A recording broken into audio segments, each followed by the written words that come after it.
High বন্ধুরা, তোমরা কেমন আছো বলো? আমি ভালো আছি। আজকে দুপুরে কি খাওয়া দাওয়া করব তোমাদের সঙ্গে সেটা শেয়ার করব। আর তোমরা দেখে বলবে কার কোনটা পছন্দ। আমার তো সবই পছন্দ, কোনো ব্যাপার নেই। তাও তোমাদেরকে দেখাচ্ছি, দেখো একবার। খেতে বসছি, অনেক দেরি হয়ে গেছে কিন্তু খেতে। আর দেখো সাদা ভাত, একটা ডিম সিদ্ধ নিয়ে নিয়েছি, বুঝলে।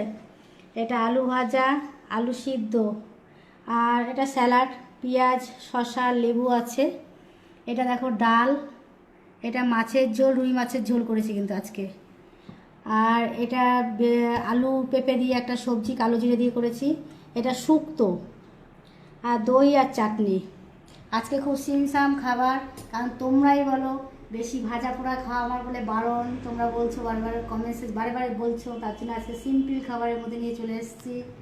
তোমরা বলো কার কার এরকম ধরনের খাবার পছন্দ, বা কে কে খেতে ভালোবাসো বলবে। আমার তো সবগুলোই প্রিয়, যেহেতু আমি রান্না করেছি। খুবই ভালো লাগছে, একটু খাই। আর পরের ভিডিওতে আবার দেখা হবে তোমাদের সঙ্গে। এখন খেয়ে নিই, প্রচুর খিদে পেয়ে গেছে, আর কিছু বলতে পারছি না এখন। পরের ভিডিওতে আবার বলবো তোমাদের সঙ্গে, ঠিক আছে? দারুণ দারুণ। প্রথমে আলু ভাজা দিয়ে গেলাম তো, ভালো লাগছে বেশ একদম খিদে পেটে।